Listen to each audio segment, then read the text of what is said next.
Chers amis, peut-être que, comme beaucoup d'autres personnes, vous n'êtes pas tout à fait au clair sur ce dogme de l'Immaculée Conception que nous célébrons ce matin.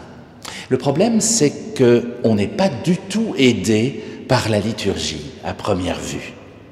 Et non, parce que l'Évangile qu'on vient de réentendre nous parle de la conception virginale de Jésus et non pas de l'Immaculée Conception de Marie. Et comme cet évangile a été choisi pour la fête de l'Immaculée, un bon 90% des chrétiens sont persuadés que l'Immaculée Conception, c'est la conception virginale de Jésus, l'épisode qu'on vient de réentendre.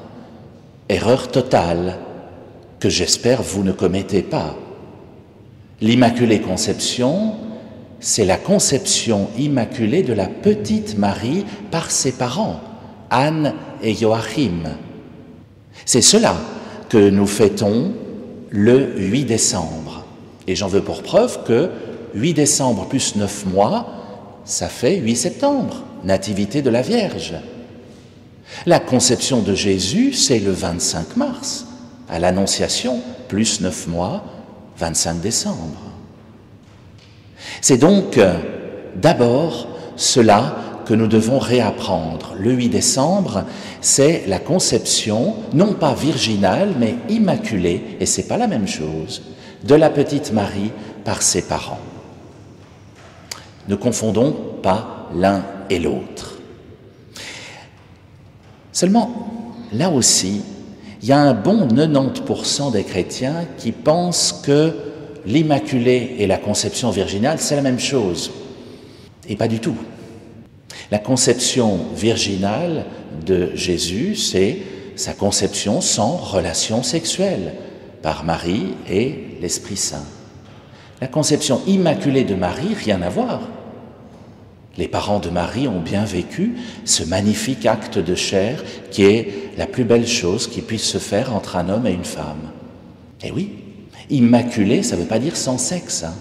Si vous en êtes encore là, il est bon d'apprendre une ou deux petites choses. Immaculé, ça veut dire sans le péché des origines. Ben oui, seulement là encore, on n'est pas aidé, parce que dans bien des esprits, le péché des origines, précisément, croquer la pomme, c'est faire l'acte de chair. Absolument pas, chers amis. Absolument pas. Et c'est pour ça que la première lecture était là pour nous le rappeler. Le péché d'Adam et Ève, c'est pas ça, Le péché d'Adam et Ève, c'est l'orgueil. Le péché des origines, c'est l'orgueil.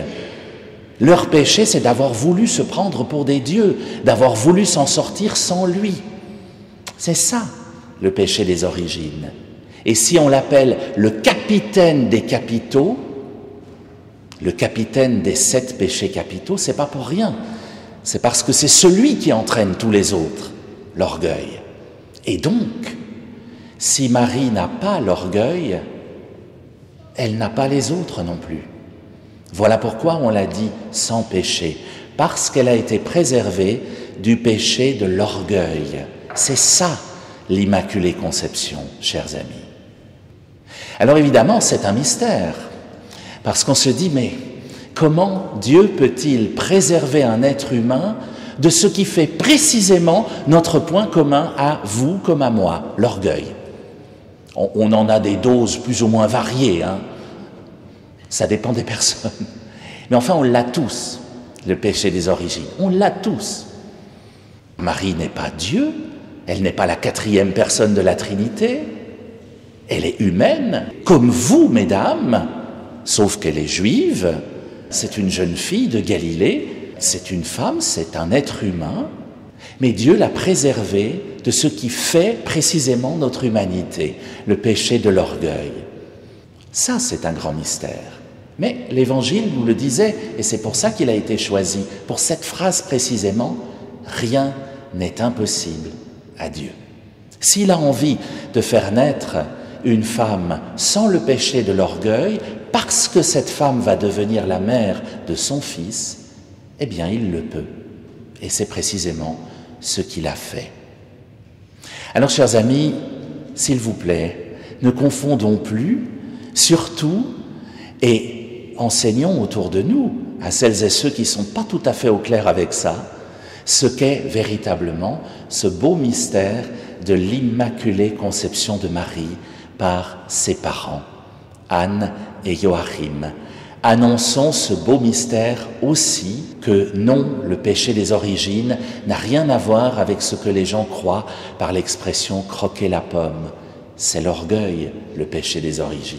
Et c'est de cela dont Marie a été préservée. Merci, Seigneur, de nous enseigner de si beaux mystères. Merci d'avoir préservé Marie de ce péché des origines comme l'écrin du bijou que tu allais donner au monde, ton Fils Jésus.